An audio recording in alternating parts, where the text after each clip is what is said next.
नमस्कार दोस्तों। आप में से बहुत सारे लोगों ने अभी तक मेरे इंस्टाग्राम चैनल को फॉलो नहीं किया। आप लोग फॉलो कर लेना। आप लोग देख सकते हो कि नितेश गुप्ता ग्लोबल, ठीक है। ये आप लोगों को मेरे इंस्टा मतलब अगर आप लोग अपने इंस्टाग्राम पे जाओगे मोबाइल में, वहां पे सर्च करोगे इस तरह से नाम, तो इस तरह का लोगो आप लोग को देखने को मिलेगा। आप लोग उसको जाकर ओपन करना, फॉलो कर लेना। बहुत सारे वीडियो आप लोग को आने वाले समय में वहां पर देखने को मिलेंगे, क्योंकि चालू मार्केट में बहुत सारी कंपनियों के ऊपर छोटे छोटे न्यूज आते रहते हैं। और ऐसे में अगर यूट्यूब पे वीडियो बनाने बैठोगे तो बहुत ज्यादा समय लग जाता है। तो मेरी अभी ये कोशिश रहेगी कि मैं इंस्टाग्राम पर फटाफट आप लोगों को जो न्यूज़ है वो प्रोवाइड कर दूं। बट अभी के समय पे क्या है कि सब्सक्राइबर बहुत कम है। आप लोग देख सकते हो सिर्फ 631 है। तो मेरा टारगेट है कि कम से कम 1000, 1200, 1500 के ऊपर चले जाए, तो वहां पर मैं धीरे धीरे बनाना चालू कर दूं। और जैसे जैसे और लोग जुड़ते जाएंगे तो इससे क्या होगा कि कॉन्फिडेंस बहुत ज्यादा बढ़ेगा और मुझे इस तरह से लगेगा ना कि हाँ, लोगों को पसंद आ रहा है। तो इसके बाद में क्या करूंगा कि वहां पर मैं आप लोगों से स्टॉक्स के बारे में भी डिस्कस करूंगा और जो न्यूज़ आती रहती है वो सारी चीजें भी आप लोग को बताऊंगा। तो अगर आप लोगों ने इंस्टाग्राम पे अभी तक फॉलो नहीं किया तो आप लोग फॉलो कर लेना। बहुत सारे लोगों के कल कमेंट आए थे कि वो फेसबुक और इंस्टाग्राम नहीं चलाते हैं, तो चलाओ। इसमें टेंशन वाली क्या बात है। जिससे जैसे टेक्नोलॉजी बढ़ रही है आप लोग भी आगे बढ़ो, है कि नहीं। ठीक है, चलो कोई बात नहीं। आज के रेट में अगर आप लोग मार्केट का माहौल चेक करोगे ना तो मार्केट ठीक था। मेरे पोर्टफोलियो की अगर बात किया तो मेरा मेन पोर्टफोलियो आज के रेट में 1% प्लस में था। और जो मेरा एसएमई पोर्टफोलियो था वो आज के रेट में पूरी तरीके से फ्लैट है। पिछले 2-3 दिन से फ्लैट ही चल रहा है, बहुत ज्यादा तेजी भी नहीं और बहुत ज्यादा गिरावट भी नहीं। लेकिन मुझे लगता है कि आप लोगों का भी पोर्टफोलियो आज के रेट में अच्छा चला रहेगा। उसका रीजन ये है कि हमारी जो छोटी छोटी मतलब जो कंपनियां रेगुलर मैं आप लोगों से डिस्कस करता हूँ, खासकर ऐसी कंपनियां जो प्रॉफिटेबल है और जिनके रिजल्ट कंटिन्यू अच्छे आते जा रहे हैं, आप लोगों ने नोटिस किया होगा कि उनका जो ग्राफ है कंटिन्यू ऊपर चल रहा है। और जैसे कि मैंने आप लोगों को एक चीज हमेशा बताया कि स्टॉक मार्केट पे कोई भी कंपनी अपने प्रॉफिट को फॉलो करती है, ठीक है। तो आप लोगों ने नोटिस किया होगा कि जिन कंपनियों का प्रॉफिट हर साल कंटिन्यू बढ़ रहा है उनके अंदर आप लोगों को अच्छी रिकवरी देखने को मिल रही है। मैं कुछ एग्जांपल आप लोगों से अभी आगे चल के डिस्कस करूंगा। तो सबसे पहले यहां पर अगर आप लोग मार्केट का मूड इंडेक्स जाकर चेक करोगे ना तो आप लोग देख सकते हो कि अभी फिलहाल नॉर्मल चल रहा है। मतलब मार्केट अभी न्यूट्रल है, बहुत ज्यादा ऊपर भी नहीं है, बहुत ज्यादा नीचे भी नहीं है, मतलब हल्का सा ग्रिड में है। लेकिन जैसे जैसे मार्केट और अच्छा होते जाएगा ये कांटा और नीचे की तरफ आ जाएगा। या मान लो कि अगर मार्केट में कुछ बुरा हो जाता है तो ये कांटा यहाँ चला जाएगा। अभी फिलहाल मार्केट आप लोग को न्यूट्रल देखने को मिल रहा है। इसका मतलब ये है कि मार्केट ठीक ठाक परफॉर्म कर रहा है। बहुत सारी कमियां अभी भी डाउन है, उनके ऊपर आप लोग को स्टडी करना है। आप लोगों ने संडे को मेरे ऐप के ऊपर एक वीडियो देखा होगा जहां पर मैंने आप लोगों से 52 वीक लो वाली कंपनियों के बारे में डिस्कस किया जो एक्सटर्नल रीजन की वजह से गिरी है। मतलब किसी कंपनी में कोई प्रॉब्लम नहीं है, बस मान लो कि सेक्टर गिरा हुआ है तो इसमें मतलब उसमें गिरावट हो गई, या फिर मार्केट में जो गिरावट चल रही थी उसकी वजह से गिरावट है। तो जैसे जैसे मार्केट रिकवर होगा उनके अंदर भी आप लोग को हो सकता है कि एक अच्छी रिकवरी देखने को मिले। तो वो वीडियो आप लोग जाकर देख लेना, ठीक है। बाकी अगर आप लोग आज के डेट में अगर अमेरिकन मार्केट का फ्यूचर देखोगे जो कि हमारे मार्केट के साथ में चलता है, तो ये मैं आप लोग को दिखाता हूं। US30 हो गया, US500, US take 100 small cap, ये सारे के सारे हल्का हल्का अभी माइनस में चल रहे हैं। तो हो सकता है कि आज रात में अमेरिकन मार्केट की जब ओपनिंग होगी तब निगेटिव ओपन हो सकता है, ठीक है। अब देखने वाली बात ये रहेगी कि उसकी क्लोजिंग किस तरह से होती है। और वहीं पे अगर आप लोग पूरे वर्ल्ड का भी मार्केट आज के डेट में जाकर चेक करोगे ना तो सारे के सारे थोड़ा सा मिक्स परफॉर्म कर रहे हैं। मतलब कहीं पर तेजी, कहीं पे गिरावट है, लेकिन मार्केट यहाँ पर आप लोग को ठीक ठाक देखने को मिल जाएगा। तो यहाँ पर आप लोग देख सकते हो ये मैंने ओपन किया हुआ है, ठीक है। ये अभी यहाँ पे चालू नहीं हो रहा है, कोई बात नहीं। मैं इसको एक बार रिफ्रेश करता हूँ, ठीक है, ठीक है, ओपन हो गया।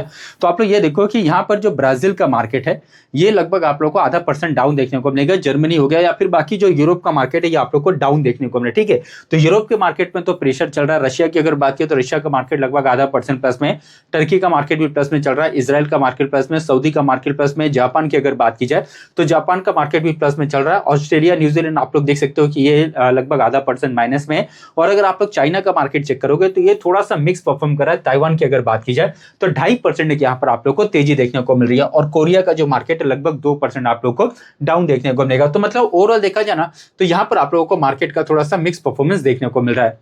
उसके बाद में दोस्तों अगर आप लोग क्रूड का भाव चेक करोगे तो यहाँ पर देख सकते हो कि जो ब्रेंट क्रूड है ये लगभग अभी के समय पे $72 पर आप लोग को ट्रेड करते हुए देखने को मिल रहा है और 1% की यहाँ पे गिरावट है, ठीक है। तो मतलब ये हो गया कि अभी जो क्रूड है वो आप लोग को धीरे धीरे डाउन होते हुए देखने को मिल रहा है। अगर मान लो कि ये 70 के नीचे आ जाता है तो ये हमारे मार्केट के लिए आप लोगों को एक अच्छी न्यूज देखने को मिल जाएगी। उसके बाद में दोस्तों अगर आप लोग डॉलर का प्राइस चेक करोगे ना तो देख सकते हो कि वापस से डॉलर अभी धीरे धीरे आप लोग को ऊपर की तरफ जाते हुए देखने को मिल रहा है। मतलब आगे चलकर हो सकता है कि यहाँ पे डॉलर और मजबूत हो जाए। अगर ये ऐसा होता है तो हमारे मार्केट में आप लोग को थोड़ा सा प्रेशर देखने को मिल सकता है। उसके बाद में अगर आप लोग आज के डेट में एफआईज और डीआईज का डाटा चेक करोगे, वैसे देखा जाए तो एफआईज डीआईज का डाटा अभी शाम को आएगा, मैं कल का यहाँ पर अपडेट कर रहा हूँ। कल के रेट में फॉरेन इन्वेस्टर ने लगभग 2556 करोड़ की यहाँ पर बिकवाली किया था। आप लोग देख सकते हो कि जो फॉरेन इन्वेस्टर है इनकी तरफ से आप लोग को बहुत ज्यादा बिकवाली देखने को मिला, और इस वजह से भी हमारे मार्केट में आप लोगों को थोड़ी सी वॉलिडिटी यहाँ पर देखने को मिल रही है। उसके बाद में अगर आप लोग आज के रेट में मार्केट का माहौल चेक करोगे ना, तो मार्केट में आप लोग को थोड़ी सी रिकवरी देखने को मिला, और मुझे लगता है कि सभी लोगों का पोर्टफोलियो आज के रेट में अच्छा परफॉर्म किया रहेगा। आप लोग देख सकते हो कि Sensex rise over 400 point, Nifty 50 in about 24,000, investor earn over rupees 2 lakh crore in a day. मतलब आज के रेट में मार्केट की अगर बात किया तो लगभग 2 लाख करोड़ रुपया बढ़ गया ऊपर की तरफ। जब मार्केट में गिरावट आती है तो फिर आप लोगों ने देखा होगा कि उस समय इस तरह की न्यूज आती है कि इतना लाख करोड़ मार्केट से नीचे की तरफ चला गया, कम हो गया, और जब मार्केट में रिकवरी आती है तो इस तरह की आप लोग को जो न्यूज है वो देखने को मिल जाती है, ठीक है। लेकिन आज के डेट में जो मेन प्रॉब्लम था, ठीक है, किसकी वजह से थोड़ी सी वॉलिडिटी आई, वो है आईटी सेक्टर। अगर आप लोग एक चीज नोटिस करोगे तो केपीआईटी टेक्नोलॉजी में आप लोग को आज के डेट में बहुत ज्यादा प्रेशर देखने को मिला। यहां पर आप लोग देख सकते हो क्या बोला जा रहा है कि पहली तिमाही क्वार्टर वन में कमजोर रेवेन्यू की चेतावनी देना और आर्टिफिशियल इंटेलिजेंस एआई जैसे पारंपरिक बिजनेस मॉडल का खतरा होना, आज निफ्टी आईटी इंडेक्स लगातार दबाव में बना रहा। तो यहां पर क्या हो रहा है कि जो अभी आईटी सेक्टर की कंपनियां, उनका ये कहना है कि इस बार उनके रिजल्ट हो सकता है कि थोड़े से खराब आ जाए, और इस वजह से इनके अंदर आप लोगों को थोड़ा सा प्रेशर देखने को मिला। केपीआईटी की बात की जाए तो आज आईटी कंपनी केपीआईटी टेक्नोलॉजी के शेयर 15% से ज्यादा टूट गए। कंपनी ने चेतावनी दी है कि यदि यूरोपीय ऑटोमोबाइल सेक्टर में सुस्ती के कारण उनके कई जो बड़े प्रोजेक्ट में देरी हुई है, जिससे चालू तिमाही की कमाई पर सीधा असर पड़ रहा है। मतलब इनका जो बिजनेस है वो आप लोग को डाउन होते हुए देखने को मिल रहा है। उसके अलावा जो जनरेटिव आर्टिफिशियल इंटेलिजेंस वाली जो कंपनियां, जैसे आप लोगों ने एंथ्रोपिक या ये जो क्लाउड, इस तरह का जो ऐप देखा है, जो मतलब एआई में काम करते हैं, उनकी वजह से भी क्या हो रहा है कि प्रॉब्लम चल रही है। जैसे कि आप लोग ये देखो, मार्केट एक्सपर्ट के मुताबिक जनरेटिव और एजेंटिक एआई के आने से भारतीय आईटी कंपनियों का पारंपरिक जो man power based building model, जितने ज्यादा कर्मचारी उतनी ज्यादा कमाए। मतलब अभी के समय पे क्या होता था कि जो कंपनियां वो इस तरह से अपना मतलब इनकम करती थी कि जितना ज्यादा उनका जो उनके पास इंप्लॉय है, मतलब एक सॉफ्टवेयर को या एक काम करने के लिए जितने ज्यादा वो इंप्लॉय लगा रहे हैं तो वो हिसाब से वो पैसा लेते थे। बट अब क्या हो रहा है कि जो एंथ्रोपी हो गया या इनकी जो आर्टिफिशियल इंटेलिजेंस वाली जो कंपनियां है वो क्या कर रही है कि समझो कि 10 लोगों का काम एक ही बार में करके दे रही है, ठीक है। तो इससे इन सभी कंपनियों को आप लोग को नुकसान होते हुए देखने को मिल रहा है। तो इस वजह से यहाँ पे गिरावट है। बाकी एसेंचर की अगर बात किया तो एसेंचर भी बोल रहा है कि भाई ये आपको पता है दुनिया की सबसे बड़ी आईटी सेक्टर की कंपनी है। तो ग्लोबल आईटी दिग्गज एसेंचर द्वारा हाल ही में अपनी रेवेन्यू ग्रोथ गाइडेंस में कटौती की गई थी, क्योंकि भारतीय आईटी कंपनी अपनी 60 से लेकर 70% कमाई अमेरिका और यूरोपीय बाजारों से करती है, इसलिए वैश्विक स्तर पर टेक खर्च में कमी का सीधा असर होगा, ठीक है। मतलब ओवरऑल देखा जाए तो आईटी सेक्टर में आप लोग को बहुत ज्यादा प्रेशर देखने को मिल रहा है, और आईटी सेक्टर अपने टॉप से ना ऑलरेडी आप लोग को बहुत ज्यादा डाउन देखने को मिला है। तो हो सकता है कि शॉर्ट टर्म में वहां पर आप लोग को रिकवरी देखने को मिले। तो ऐसे में आईटी 20 के ऊपर आप लोग को ध्यान देना है, क्योंकि आईटी 20 भी अपने टॉप से लगभग 40% गिर चुका है। उसके बाद में अगर आप लोग जो बड़ी बड़ी कंपनियां देखोगे, जैसे रिलायंस की अगर बात की जाए तो आज के रेट में जो हमारे भारत की सबसे बड़ी कंपनी है रिलायंस, आज के रेट में फ्लैट था, कोई खास प्रदर्शन यहाँ पे देखने को नहीं मिला। एक चीज आप लोगों ने नोटिस किया होगा कि जितनी भी बड़ी कंपनी, चाहे वो रिलायंस हो, एचडीएफसी बैंक हो, आईसीआईसी बैंक या टीसीएस, इन्फोसिस, इनके अंदर कोई बहुत ज्यादा तेजी नहीं आ रही, ठीक है। उल्टा ये समझो कि चलो आईटी सेक्टर तो छोड़ दो, चलो उनमें तो बहुत ज्यादा ऑलरेडी गिरावट है, लेकिन बाकी भी जो कंपनियां ना, ऐसा नहीं कि कोई बहुत ज्यादा भाग रही है, बहुत ज्यादा गिर रही है, ये सारी की सारी आप लोग को एक ही रेंज में ट्रेड करते हुए देखने को मिल रही है। उसके बाद में अगर आप लोग यहाँ पर चेक करोगे एचडीएफसी बैंक की अगर बात किया तो ये भी आज के रेट में आप लोग को नॉर्मल परफॉर्म ही करते हुए देखने को मिला। ये मार्केट की आप लोग को हैवी वेटेज वाली कंपनियां सारी की सारी देखने को मिल जाती है। अब यहाँ पर ये देखो कि 19 लाख करोड़ रुपए ये मार्केट से जा चुका है, किनका? आईटी सेक्टर की कंपनी होगा। क्योंकि अगर आप लोग ज्यादातर आईटी सेक्टर की कंपनियां देखोगे, जैसे TCS, Infosys, LTI, KPIT technology, या उसके अलावा टेक महिंद्रा हो गया, या जितनी भी कंपनियां, ठीक है, सभी अपने टॉप से बहुत ज्यादा आप लोग को डाउन देखने को मिले। तो सभी को मिला दिया जाए तो लगभग 19 लाख करोड़ रुपया मार्केट से चला गया। जैसे मान लो आप लोगों ने भी किसी आईटी सेक्टर की कंपनी को लिया होगा और वो अपने टॉप से डाउन है, तो वहां पर भी आप लोग को नुकसान हो रहा होगा ना। तो इस तरह से टोटल 19 लाख करोड़ रुपए आप लोग को मार्केट से ये जाते हुए देखने को मिल रहा है। और आज के डेट में बहुत सारी कंपनियों में आप लोग को नॉर्मल से प्रॉफिट बुकिंग भी देखने को मिला। जैसे कि अगर पॉलीकैब की बात की जाए तो ये कंपनी अपने ऑल टाइम हाई पर आ गई थी, ठीक है, कंटिन्यू इसका ग्राफ ऊपर की तरफ ही जा रहा है, लेकिन आज के डेट में इसके अंदर आप लोगों को छोटी सी प्रॉफिट बुकिंग देखने को मिला। बाकी ऐसे कोई खराब न्यूज यहाँ पे नहीं आई है। या उसके अलावा एबीबी की अगर बात की जाए तो ये कंपनी भी आप लोग को आज के डेट में थोड़ा सा नीचे की तरफ आते हुए देखने को मिला, थोड़ा सा यहाँ पर प्रॉफिट बुकिंग हो गया। डी मार्ट की अगर बात किया तो शॉर्ट टर्म में आप लोगों ने देखा था कि इसके अंदर एक अच्छी तेजी आई थी। आज के डेट में यहाँ पर आप लोग को थोड़ा सा प्रॉफिट बुकिंग इस कंपनी के अंदर भी देखने को मिला। किसी भी कंपनी को लेकर ऐसी कोई खराब न्यूज आप लोग को नहीं देखने को मिला। विनती ऑर्गेनिक केमिकल मेडिकल सेक्टर की कंपनी शॉर्ट टर्म में थोड़ी सी तेजी आई थी, आज की डेट में आप लोगों को थोड़ा सा यहाँ पर प्रॉफिट बुकिंग देखने को मिला। इसके अलावा बहुत सारी कंपनियों में आप लोगों को आज की डेट में नॉर्मल सी गिरावट देखने को मिला, जैसे कि एपीएल अपोलो ट्यूब हो गया, यहाँ पर थोड़ा सा प्रेशर आ गया। या उसके अलावा अगर आप लोग मनोरमा इंडस्ट्रीज को देखोगे तो आज की डेट में यहाँ पर आप लोगों को थोड़ा सा मतलब प्रॉफिट बुकिंग देखने को मिला। और ये जो कंपनी है ना, ये फंड रेज करने जा रही है, ठीक है, अभी के समय पर लगभग अपने ऑल टाइम हाई पे ट्रेड कर रहा है। ऑलरेडी इसमें बहुत ज्यादा ग्रोथ हो चुका है। जब ये कंपनी काफी नीचे चलती थी तब से रेगुलर मैं आप लोगों को इसके ऊपर वीडियो बनाकर देते जा रहा हूं। आज की डेट में आप लोगों को थोड़ी सी इसके अंदर भी प्रॉफिट बुकिंग देखने को मिला। बाकी किसी भी कंपनी को लेकर ऐसी कोई खराब न्यूज आप लोग को नहीं देखने को मिला।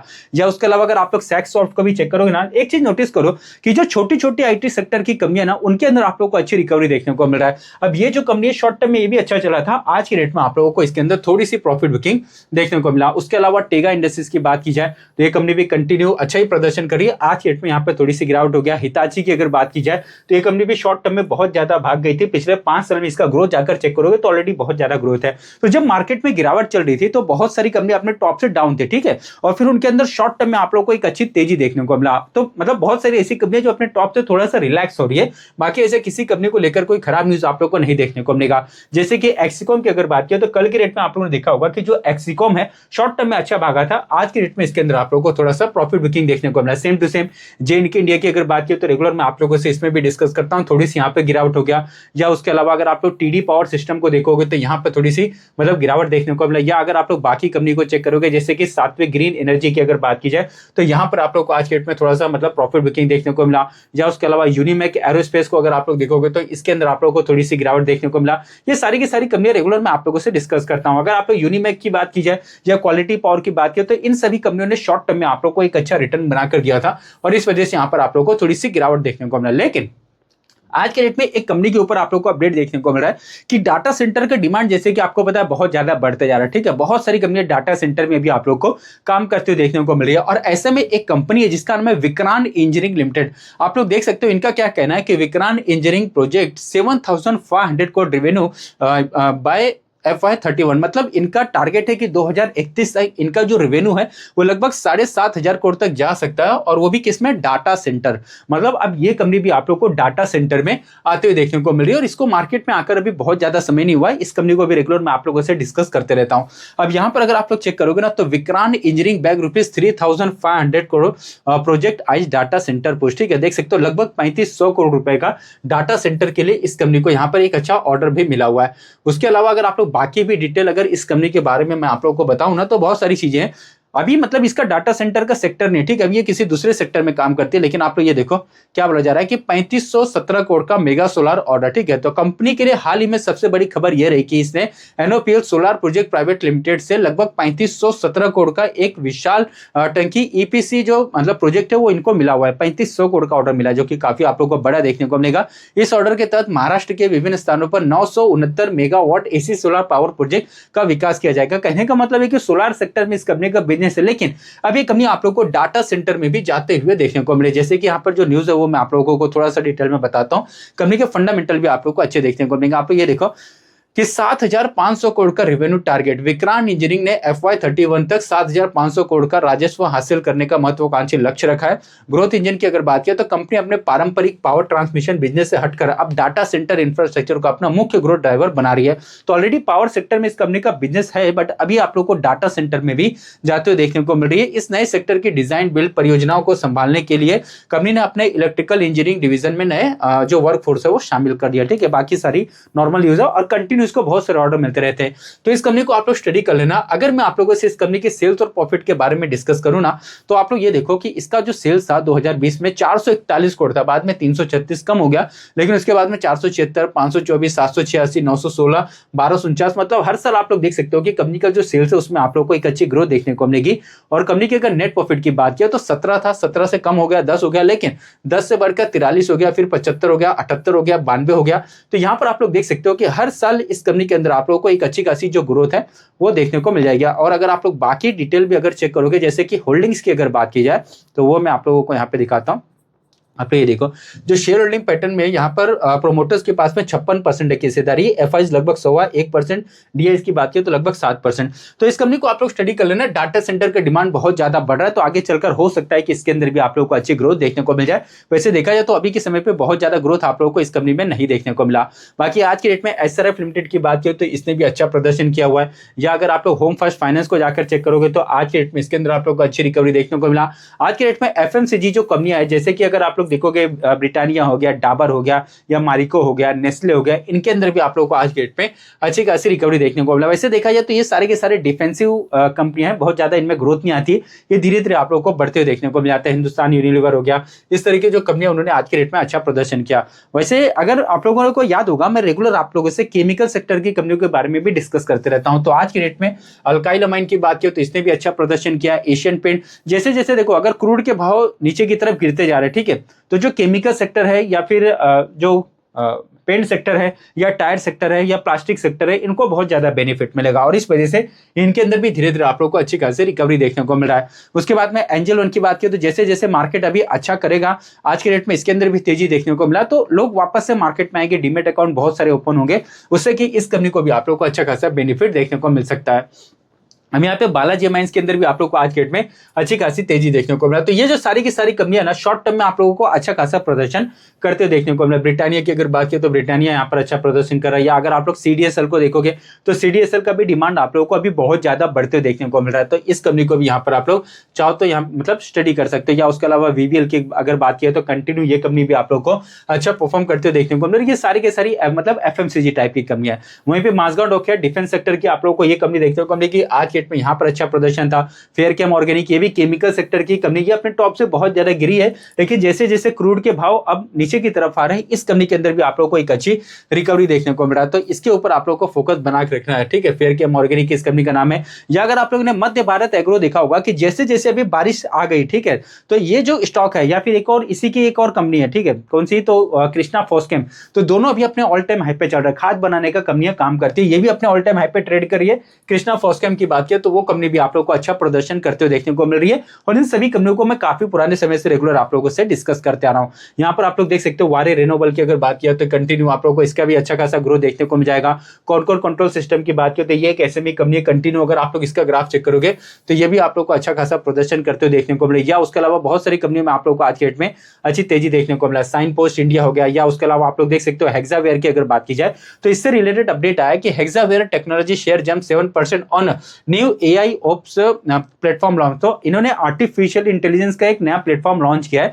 जिससे कि इस कंपनी को अच्छा बेनिफिट मिल सकता है। तो एआई का डिमांड बहुत ज्यादा बढ़ रहा है, डाटा सेंटर का डिमांड बढ़ रहा है, तो ऐसे में इन सभी कंपनियों को यहाँ पर आप लोगों को बहुत ज्यादा आप लोगों को बेनिफिट देखने को मिल रहा है। और यहाँ पर अगर आप लोग इस कंपनी का प्रॉफिट चेक करोगे ना, तो ये मैं दिखाता हूं आप लोग, ये देखो 419, 550, 583, 641, और ये बढ़ते बढ़ते लगभग 1400 करोड़ के आसपास में आ चुका है। तो कंपनी का जो नेट प्रॉफिट है ये कंटिन्यू बहुत ज्यादा ग्रो कर रहा है। सेम टू सेम अगर आप लोग ओमनीटेक इंजीनियरिंग की बात की जाए तो ये कंपनी भी आप लोग को अच्छा ही प्रदर्शन करते हुए देखने को मिल रही है। तो इसके ऊपर यहाँ पर आप लोग को फोकस बना के रखना। रेगुलर आप लोगों से सारी कंपनी डिस्कस करता हूँ। अगर मैं आप लोगों से इस कंपनी का भी प्रॉफिट दिखाऊं ना, तो 32 करोड़ था, बाद में यहाँ पर कम हो गया था 19, लेकिन उसके बाद में 19, 44, फिर 79। मैंने क्या बोला कि बहुत सारी ऐसी कंपनियां हैं जो अपने प्रॉफिट को फॉलो कर रही है, और बहुत सारी कंपनियां ऐसी जिन्होंने अभी तक फॉलो नहीं किया है, लेकिन आगे चलकर हो सकता है कि वो कंपनियां भी आप लोगों को प्रॉफिट को फॉलो करते हुए देखने को मिले। आइडिया फोर्ज के रिजल्ट बहुत ज्यादा अच्छे आए थे, और तब से अगर आप लोग देखोगे ना तो इसके अंदर आप लोगों को एक अच्छी तेजी देखने को मिल रही है। और इस वजह से मैं आप लोगों को हमेशा ये बोलता हूँ कि जिस कंपनियों के रिजल्ट मतलब जिन कंपनियों के रिजल्ट अच्छे आते जा रहे हैं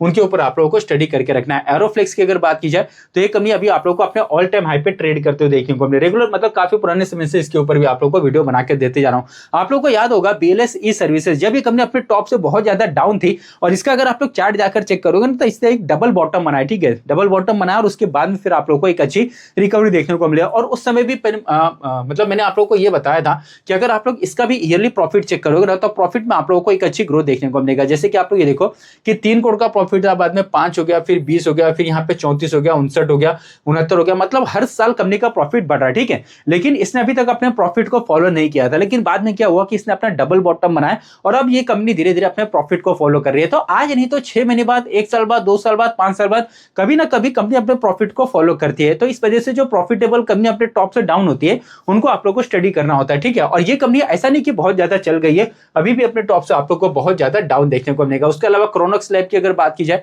तो ये भी अपने बॉटम से आप लोग को धीरे धीरे रिकवर होते देखने को मिल रहा है। या उसके अलावा जीएनजी इलेक्ट्रॉनिक, इस कंपनी को अगर आप लोग चेक करोगे ना तो आप लोग देख सकते हो कि ये बहुत सारे जो इनके पास में कस्टमर है बहुत सारे बढ़ते जा रहे हैं, ठीक है। और इसके बॉटम से अगर आप लोग रिकवरी देखोगे, जब आप लोगों ने मार्च में देखा था जब मार्केट में बहुत ज्यादा गिरावट हो गई थी, ये सारी की सारी कंपनियां रेगुलर में आप लोगों से डिस्कस करते जा रहे थे कि भाई इनमें बहुत ज्यादा गिरावट है, इनको आप लोग स्टडी कर लेना। और आज के रेट में अच्छी खासी रिकवरी आप लोग को इन सभी कंपनियों में देखने को मिला। अगर आप लोग जेएनजी इलेक्ट्रॉनिक का भी प्रॉफिट जाकर चेक करोगे ना तो हर साल इसके प्रॉफिट में भी आप लोग को एक अच्छी ग्रोथ देखने को मिलेगी। 2 करोड़ से बढ़कर 7, फिर 20, फिर 33, फिर 52, फिर 69, देख सकते हो यहाँ पर 132। तो क्या दिख रहा है कि हर साल कंपनी का प्रॉफिट ग्रो करा है। और मैंने आप लोग को बताया कि स्टॉक मार्केट बिजनेस पे ही चलता है, तो अगर बिजनेस अच्छा है तो शेयर में भले गिरावट आ जाती है लेकिन बाद में आप लोग को रिकवरी भी उसके अंदर देखने को मिल जाती है। इस तरह से और भी कंपनियां, जैसे कि अगर आप लोग दी डेवलपमेंट्स को देखोगे तो ये कंपनी भी कंटिन्यू अभी के समय पर अच्छा परफॉर्म कर रहा है। और इसका भी अगर आप लोग यहाँ पर चेक करोगे ना, इस कंपनी के मतलब यहाँ पे प्रॉफिट की बात की जाए तो ये मैं आपको दिखाता हूँ। ये देखो 8 करोड़ था, बाद में फिर 13 हो गया, फिर 26 हो गया, 44 हो गया, 77 हो गया। तो यहाँ पर आप लोग को अच्छी खासी ग्रोथ देखने को मिलेगा। उस तरह से लक्ष्मी इंडिया फाइनेंस आज की डेट में इसके अंदर आप लोग को अच्छी मतलब रिकवरी देखने को मिला। फुजियामा पावर की बात की तो पावर सेक्टर की आप लोग को नई कंपनी देखने को मिलेगी, लेकिन कंटिन्यू इसका भी ग्राफ ऊपर की तरफ जा रहा है और ये कंपनी भी अपने प्रॉफिट को फॉलो करते जा रही है। इसका भी प्रॉफिट अगर मैं आप लोग को दिखाऊं ना तो यहां पर अगर आप लोग चेक करोगे, ये देखो यहाँ पर क्या दिख रहा है कि 11 करोड़ का इसका प्रॉफिट था, जो बढ़कर बाद में 20, 29, 24, फिर यहाँ थोड़ा कम हो गया था, बाद में 45, 156, 304। मतलब क्या दिख रहा है, हर साल कंपनी के प्रॉफिट में एक अच्छी ग्रोथ है। और इस मतलब ये जो कंपनी है ना, अगर आप लोग मेरे यूट्यूब पे जो शॉर्ट्स आते हैं वहां पर भी जाकर देखोगे तो ये सारी कंपनियां मैं आप लोगों से डिस्कस करता हूँ, या फिर जो अगर आप लोग मेरे इंस्टाग्राम वाले चैनल पर जाकर देखोगे तो वहां पर भी डिस्कस करता हूँ, जो मेरा फेसबुक वाला चैनल है वहां पर भी आप लोगों से डिस्कस करता हूँ। जितने भी मेरे चैनल है सभी पर आप लोगों के लिए इस तरह के वीडियोस मतलब देखने को मिल जाते हैं। या उसके अलावा पेज डिजिटेक की बात किया तो इस कंपनी को भी आप लोग स्टडी कर लेना, इसके फंडामेंटल भी यहाँ पर आप लोग को अच्छे देखने को मिलेंगे। कंटिन्यू ये कंपनी भी आप लोग को अच्छा परफॉर्म करते हुए देखने को मिल रहा है। सेम टू सेम यहाँ पे ओम फ्रेट की अगर बात किया तो इसको आप लोग स्टडी कर सकते हैं। ये सारी की सारी कंपनियां ना, इनके जो रिजल्ट अगर आप लोग चेक करोगे या फिर अगर आप लोग इन सभी कंपनियों का प्रॉफिट देखोगे तो सभी के अंदर आप लोग को अच्छी ग्रोथ देखने को मिलेगी। आप लोग देख सकते हो यहाँ पर क्या बोला जा रहा है कि Acme solar at 240.720 megawatt battery storage project in Rajasthan. तो राजस्थान में आप लोग देख सकते हो कि एक प्रोजेक्ट इन्होंने कंप्लीट किया। इस तरह से हर एक कंपनी को कुछ ना कुछ यहाँ पर आप लोग को ऑर्डर मिलते हुए देखने को मिलेगा। और अगर आप लोग इस कंपनी का भी यहाँ पर प्रॉफिट चेक करोगे तो ये मैं आप लोग को दिखाता हूँ।